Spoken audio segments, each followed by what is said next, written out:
Hello student, कैसे हैं आप सब। आई होप आप सब ठीक होंगे। सो आइए आज हम करते हैं हमारी हरियाणा जीके का पार्ट 3। क्लास 3 है आज हमारी।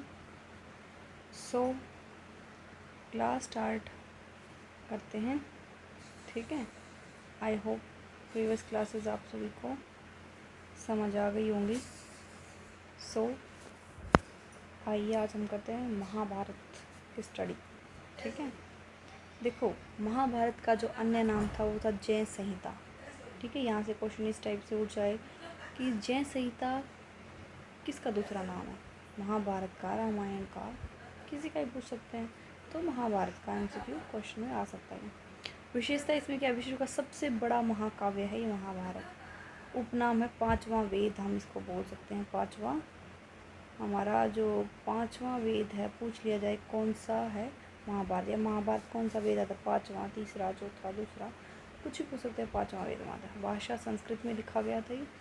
लेखन महर्षि वेद व्यास जी ने किया था, गणेश जी ने किया था, ठीक है। श्लोक संख्या की बात करते हैं, जय संहिता में 8,800 श्लोक हैं। कितने? 8,800 श्लोक हैं और 1,00,000,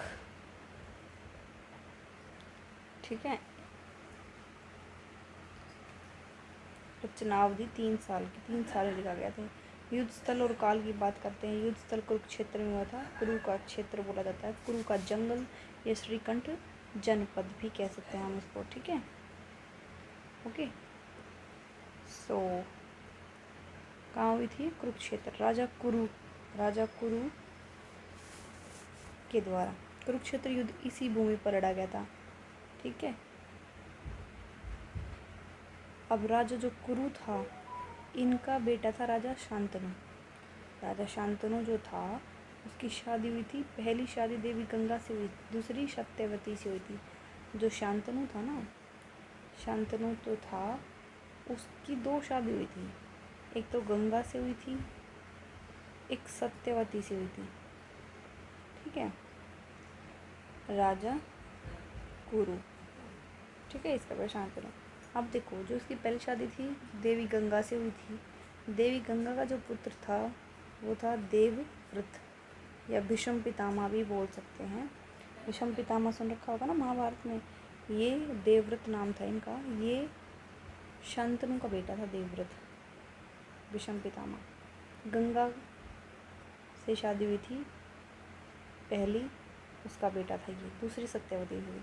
अब इसके जो 8 पुत्र थे, 8वां पुत्र था ये भीष्म पितामह, 8वां। इन्होंने ना पता है क्या किया था, इनके जो पहली जितनी भी संतानें होती थी, ये पहले सारी नदी में बहाया आती थी। ये 8वां नहीं बहाया था। ये ब्रह्मचर्य था और सिंहासन इसने अपना सिंहासन त्याग दिया था अपने दूसरे भाई के लिए, जो सत्यवती का बेटा था ना, ठीक है। इसके जो पुत्र थे 2, एक तो थे चित्रांगद और विचित्रवीर्य, ठीक है। चित्रांगद जो था ये युद्ध में मरे गए थे, इसलिए इनकी कोई संतान नहीं हुई। और विचित्रवीर्य जो थे ये राजा बने थे, संतान नहीं हुई पर इनकी, ठीक है। अब देखो, वेद व्यास के नियोग से देखो, अब जो वेद व्यास था ना, उनकी 3 शादी हुई। पहला अंबिका के साथ हुई, जिनका बेटा था धृतराष्ट्र, जो कि अंधा था। फिर अंबालिका से हुई, जो जिनसे पांडु पैदा हुए। और फिर दासी से हुई, विदुर हुई, ठीक है। अब जो धृतराष्ट्र था ना, अंबिका और वेद व्यास का बेटा जो था धृतराष्ट्र, जो कि अंधा था, उसकी शादी गंधारी से हुई थी। गंधारी और धृतराष्ट्र के 100 पुत्र हुए। कितने? 100 पुत्र हुए, जो कौरव थे। और एक पुत्री थी, यहाँ से क्वेश्चन आ सकता है, दुशला नाम की लड़की थी इनकी, या 100 कौरवों की जो बहन थी, एक थी दुशला, ठीक है। गंधारी ये हमेशा क्या करती थी, धृतराष्ट्र अंधा था ना, तो इस वजह से गंधारी भी मतलब अपनी आंखों पर पट्टी बांधे रहती थी, ये भी नहीं देखती। अगर ये नहीं देखता तो ये भी नहीं देख सकती। ठीक है, अब पांडुवंश आया। पांडु की शादी 2 से हुई। ये 5 थे पांडव, कुंती से हुई पहले तो। ठीक है, किस किस के? युधिष्ठिर, भीम और अर्जुन, इन तीनों की शादी हुई कुंती से। युधिष्ठिर, भीम, अर्जुन। माद्री की हुई नकुल और सहदेव से। ठीक है, इन्होंने कौन कौन सी राजधानियाँ मांगी थी? कौरवों का था हस्तिनापुर और पांडवों का था इंद्रप्रस्थ।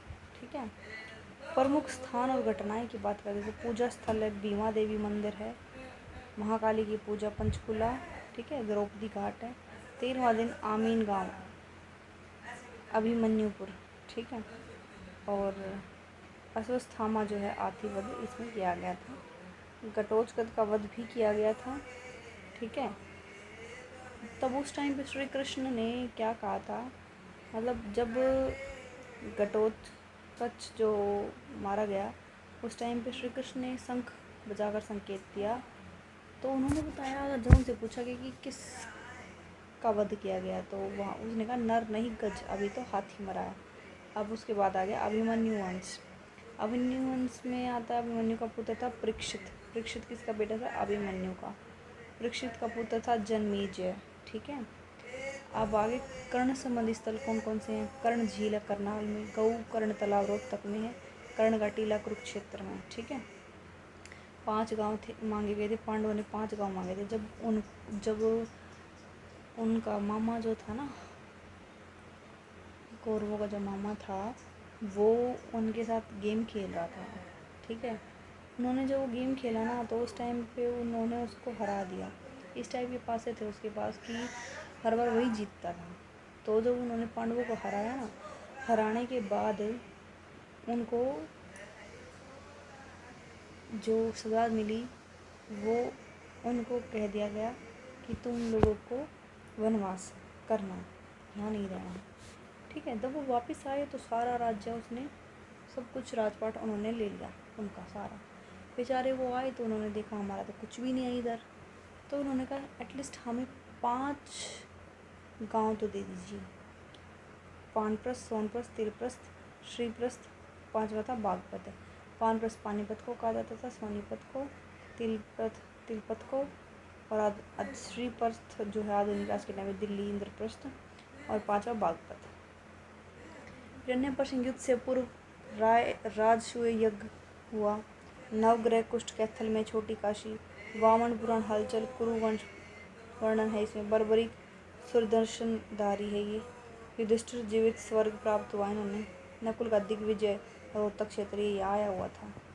ठीक है, अब की बार वाले सीईटी में, हाँ, इन्होंने जब युद्ध चल रहा था महाभारत का, तो श्री कृष्ण ने 2 ऑप्शन दिए थे कौरवों और पांडवों को। उन्होंने कहा कि या तो तुम सेना मांग लो या फिर मुझे मांग लो, कृष्ण को मांग लो। तो जो कौरव थे उन्होंने सेना मांगी। यार ये तो अकेला है, हम सेना मांगे तो हम ही जीतेंगे ना। जब अर्जुन ने फिर भगवान कृष्ण के पास आ गए वो, तो उन्होंने कौन सी सेना मांगी थी? नारायणी सेना मांगी थी। ठीक है, गीता उपदेश संबंधी स्थान कौन से? ज्योतिषर सरोवर, बरगद वृक्ष। ठीक है, यहाँ पे पार्थ और माधव का संवाद हुआ था। पाशुपत अस्त्र दान यही हुआ था। बाणगंगा तीर्थ कुरुक्षेत्र में, नरकाताई तीर्थ भी कुरुक्षेत्र। युद्ध की पृष्ठभूमि, ये पासे का खेल था। 12 वर्ष का वनवास करना पड़ा। जब वो हार गए थे ना, 12 वर्ष का वनवास हुआ था और 1 साल अज्ञातवास था, जिसमें किसी को नहीं पता था कि वो कहाँ है। उनको ना तो उनका अपनी शक्ल दिखानी होती थी, शक्ल बदल के, भेष बदल के उनको रहना पड़ता था। ठीक है, 1 साल उनको ऐसा रहना पड़ा था। युद्ध स्थल जो कुरुक्षेत्र था, अवधि 18 दिन की थी महाभारत की। परिणाम पांडवों की जीत हुई, कौरवंश खत्म हो गया।